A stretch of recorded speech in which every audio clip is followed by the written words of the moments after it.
بسم اللہ الرحمن الرحیم۔ السلام علیکم۔ آج کا واقعہ ایک بہت ہی بڑے باپ کی سمجھدار بیٹی کا ہے۔ یہ بہت ہی دلچسپ اور ایمان افروز واقعہ ہے۔ آپ سے گزارش ہے کہ ویڈیو کو اینڈ تک ضرور دیکھیں۔ حاتم طائی کو کون نہیں جانتا؟ اس کی سخاوت کے قصے زبان زد خاص و عام ہیں۔ اس کا تعلق قبیلہ طے سے تھا۔ مدینہ منورہ سے 400 کلومیٹر شمال مشرق کی جانب موجودہ شہر حائل کے قریب اس قبیلے کا مسکن تھا۔ اسلام کے خلاف مختلف قبائل سازشیں کرتے رہتے تھے۔ ان کی سرکوبی کے لیے اللہ کے رسول صلی اللہ علیہ وآلہ وسلم گاہے بگاہے چھوٹے بڑے لشکر ارسال کرتے رہتے۔ قبیلہ بنی طے کی طرف حضرت خالد بن ولید رضی اللہ تعالی عنہ کی قیادت میں ایک لشکر بھیجا گیا، کیونکہ بنی طے کی جانب سے کسی وقت بھی حملے کا خطرہ تھا۔ حاتم طائی خود تو فوت ہو چکا تھا اور اب قبیلہ طے کا سردار اس کا بیٹا عدی تھا، جو اسلام دشمنی میں پیش تھا۔ مسلمانوں کا لشکر جب اچانک ان کی بستی پر حملہ آور ہوا تو عدی بن حاتم گھبرا گیا اور شام کی طرف بھاگ گیا۔ بھاگتے وقت اس نے اپنی بہن صفانہ کو بھی ساتھ نہیں لیا، بلکہ اسے چھوڑ کر ہی بھاگ کھڑا ہوا۔ ادھر اسلامی لشکر نے قبیلہ بنی طے کے مردوں اور عورتوں کو غلام اور لونڈیاں بنا لیا، جانوروں کو ہانکا اور مدینہ منورہ لے آئے۔ حضرت خالد بن ولید رضی اللہ تعالی عنہ نے قیدیوں کو اسلامی حکومت کے دارالخلافہ مدینۃ رسول اللہ صلی اللہ علیہ وآلہ وسلم میں مسجد نبوی کے قریب اتارا۔ ان قیدیوں میں نامور سخی اور ہر دل عزیز حاتم طائی کی صاحبزادی صفانہ بھی شامل تھی۔ صفانہ بنت حاتم طائی حضرت علی ابن ابی طالب رضی اللہ تعالی عنہ سے مخاطب ہوئی، براہ کرم آپ اپنے چچا زاد بھائی محمد صلی اللہ علیہ وآلہ وسلم سے میری رہائی کے لیے سفارش کر دیں۔ شیر خدا حضرت علی بن ابی طالب رضی اللہ تعالی عنہ نے اس کے جواب میں کہا کہ ہم لوگ رسول اکرم صلی اللہ علیہ وآلہ وسلم کی خدمت میں کسی کی سفارش نہیں کرتے، البتہ جب رسول اکرم صلی اللہ علیہ وآلہ وسلم نماز کے لیے نکلیں گے تو قیدیوں کا معائنہ فرمائیں گے۔ اس وقت تم خود ہی رسول اکرم صلی اللہ علیہ وآلہ وسلم کی خدمت میں اپنی گزارش پیش کرنا اور اپنے باپ حاتم طائی کا بھی تذکرہ کرنا، کیونکہ رسول اکرم صلی اللہ علیہ وآلہ وسلم ہر کسی کی تکریم کرنے والے، خیرخواہی اور بھلائی کرنے والے اور تمام لوگوں سے زیادہ حلیم و بردبار ہیں۔ چنانچہ اللہ کے رسول صلی اللہ علیہ وآلہ وسلم جب نماز عصر کے لیے نکلے تو قیدیوں کو آپ کے سامنے پیش کیا گیا۔ اسی وقت صفانہ کھڑی ہو کر عرض گزار ہوئی، محمد صلی اللہ علیہ وآلہ وسلم، میرا والد فوت ہو چکا ہے اور اس کے بعد میرا بھائی بھاگ گیا ہے۔ اگر آپ مناسب سمجھیں تو مجھے رہا فرما دیں، مجھے قیدیوں میں رکھ کر میرے دشمنوں کو خوش نہ کریں۔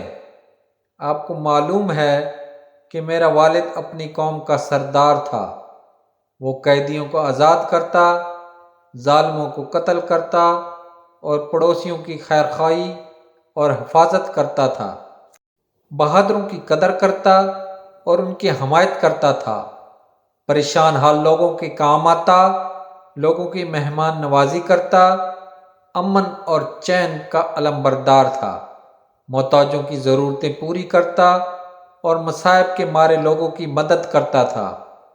اس کے پاس جب بھی کوئی شخص آیا تو اس نے اس کو خالی ہاتھ نہیں لوٹایا۔ جب نبی کریم صلی اللہ علیہ وآلہ وسلم نے اس کی گفتگو سنی تو ارشاد فرمایا، اے خاتون، تم نے اپنے والد کی جو صفات بیان کی ہیں یہ مومنوں کی ہیں۔ اگر تمہارا والد مسلمان ہو کر فوت ہوتا تو ہم اس کے لیے دعائے رحمت کرتے۔ پھر حکم دیا، صفانہ کو چھوڑ دو۔ اس لڑکی کا والد اعلیٰ اخلاق کو پسند کرتا تھا۔ پھر صحابہ کرام کو مکارم اخلاق کا درس دیا کہ اگر کسی قوم کا معزز ذلیل ہو جائے، مالدار محتاج ہو جائے یا عالم جاہلوں میں ضائع ہو جائے تو ان پر رحم کیا کرو۔ اللہ کے رسول نے جب صفانہ پر احسان کیا اور اسے رہا کرنے کا حکم دیا تو صفانہ نے تشکر امیز انداز میں اس طرح دعا کی، میں دعا مانگنے کی اجازت چاہتی ہوں۔ آپ نے اسے اجازت دے دی اور ساتھ ہی صحابہ کرام سے کہا کہ ذرا غور سے سنو کہ یہ عورت کیا دعا مانگتی ہے۔ اب اس عورت نے دعا کے لیے ہاتھ اٹھائے۔ اللہ تعالیٰ آپ کو جزائے خیر عطا فرمائے، آپ کو کبھی کوئی مشکل پیش نہ آئے، اور اگر کسی قوم سے نعمت چھین جائے تو آپ اس کے لوٹانے کا سبب بنے۔ رسول اکرم صلی اللہ علیہ وسلم نے صفانہ کو نہ صرف رہا کر دیا بلکہ اسے کپڑوں کے جوڑے بھی دیے، سواری مہیا کی اور زاد راہ سے نوازا۔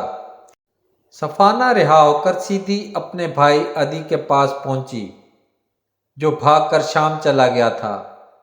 صفانہ اس کے پاس پہنچ کر اسے لان تان کرنے اور کہنے لگی، رشتوں کو توڑنے والے ظالم، اپنے بیوی بچوں کو تو اپنے ساتھ سوار کر لیا اور بھاگ کھڑا ہوا، اور اپنے باپ کی بیٹی کو چھوڑ دیا جو تیری عزت تھی۔ عدی بن حاتم نے کہا، بہن، میں نے واقعی غلطی کی ہے، تو میری سرزنش نہ کر اور میرے بارے میں خیر ہی کہہ۔ پھر عدی نے اپنی بہن سے جو عقل مندی اور ہوشیاری میں معروف تھی پوچھا، اس آدمی محمد صلی اللہ علیہ وسلم کے اندر تم نے کون سی خوبیاں دیکھی ہیں؟ صفانہ نے کہا، میرا مشورہ ہے کہ جس شخص کے پاس سے میں ابھی ہو کر آ رہی ہوں تم فوراً اس سے ملاقات کرو، وہ بڑا عظیم رہنما ہے، اور وہ وقت آنے والا ہے جب وہ بڑے بڑے لوگوں اور قبائل پر غلبہ پا لے گا۔ میں نے اس کے اندر کچھ ایسی صفات دیکھی ہیں جو عام حکمرانوں میں نہیں پائی جاتی۔ وہ فقراء سے محبت کرتا ہے، قیدیوں کو آزاد کرتا ہے، چھوٹوں پر رحم کرتا ہے اور بڑوں کی قدر پہچانتا ہے۔ میں نے اس سے بڑا اور کریم کوئی نہیں دیکھا۔ سنو، اگر وہ نبی ہیں جس کے وہ دعوے دار ہیں تو ان کی نبوت کو ماننے میں سبقت کرنا ہی بہتر ہے، اور اگر وہ محض حکمران ہیں تو بھی وہ ایسے ہیں جن کی بادشاہی میں کوئی معزز شخص رسوا اور ذلیل نہیں ہوتا۔ پھر صفانہ نے اپنے ساتھ رسول اکرم صلی اللہ علیہ وسلم کے رویہ اور اخلاق کریمانہ کا تذکرہ کیا کہ کس طرح اسے عزت و احترام کے ساتھ سواری دے کر اپنے آدمیوں کی حفاظت میں واپس بھیجا ہے، تو عدی بن حاتم کے دل سے تمام وسوسے اور خدشات دور ہو گئے۔ چنانچہ عدی بن حاتم وہاں سے سیدھے مدینہ منورہ روانہ ہوئے۔ ان کے ذہن میں اللہ کے رسول صلی اللہ علیہ وسلم کے بارے میں کئی سوالات تھے۔ جب مسجد نبوی میں آئے تو دیکھا کہ آپ صلی اللہ علیہ وسلم کی مسجد کچی اینٹوں سے بنی ہوئی ہے، اور آپ صلی اللہ علیہ وسلم اپنے صحابہ کرام کے درمیان بالکل عام آدمی کی طرح بیٹھے ہیں، حالانکہ وہ سوچ رہے تھے کہ نہ جانے انہوں نے کتنی زیادہ دولت اکٹھی کر رکھی ہوگی اور گھر کتنا خوبصورت بنایا ہوگا۔ اللہ کے رسول صلی اللہ علیہ وسلم نے عدی بن حاتم کا مسجد میں ہی استقبال کیا۔ تھوڑی دیر گفتگو کے بعد عدی کے کندھے پر اپنا مبارک ہاتھ رکھا اور کہا کہ عدی چلو، باقی گفتگو گھر چل کر کرتے ہیں۔ عدی کہتے ہیں، گھر میں داخل ہوئے تو میں حیران ہو گیا کہ گھر بھی بالکل سادہ تھا۔ فرش پر چٹائی تک موجود نہ تھی، فرش بھی کچا تھا۔ اللہ کے رسول صلی اللہ علیہ وسلم نے اپنے کندھے سے چادر مبارک کو اتارا اور اسے زمین پر بچھا دیا میرے دل میں خیال آیا کہ اب خود آپ چادر کے اوپر بیٹھیں گے اور مجھے کچے فرش پر بٹھائیں گے، مگر جی کیا ہوا؟ اللہ کے رسول صلی اللہ علیہ وآلہ وسلم نے میرا ہاتھ پکڑا اور مجھے چادر کے اوپر بیٹھنے کا حکم دیا، اور جو ارشاد فرمایا اس کا مفہوم یہ تھا: تم ایک سخی باپ کے بیٹے ہو اور سخی کے گھر آئے ہو، تم بڑے باپ کے بیٹے ہو، چادر پر بیٹھو، میرا کیا ہے، میں فرش پر بیٹھ جاتا ہوں۔ عدی بن حاتم خاموش نظروں سے اللہ کے رسول صلی اللہ علیہ وآلہ وسلم کی طرف دیکھتے رہے۔ آپ کے اخلاق کے کریمانہ کا اثر عدی کے دل کی گہرائیوں تک پہنچ چکا تھا۔ صفانہ نے جو باتیں اور صفات بیان کی سب کی سب درست تھیں۔ اللہ کے رسول صلی اللہ علیہ وآلہ وسلم نے پوچھا: عدی، تم کچھ سوالات کرنا چاہتے تھے، وہ کیا تھے؟ عرض کیا: اب سارے سوالات ختم ہو چکے ہیں، آپ سے ایک ہی گزارش ہے کہ مجھے بھی کلمہ پڑھائیں اور اپنے جانثاروں میں شامل کر لیں۔ اور چند لمحوں کے بعد عدی بن حاتم مسلمان ہو چکے تھے۔ تاریخ ہمیں بتاتی ہے کہ ان کی ہمشیرہ صفانہ نے بھی اسلام قبول کر لیا۔ یہ تھی ایک بڑے اور سخی باپ کی بیٹی جس نے خود بھی اسلام قبول کیا اور اپنے بھائی کو بھی دائرہ اسلام میں لے آئی۔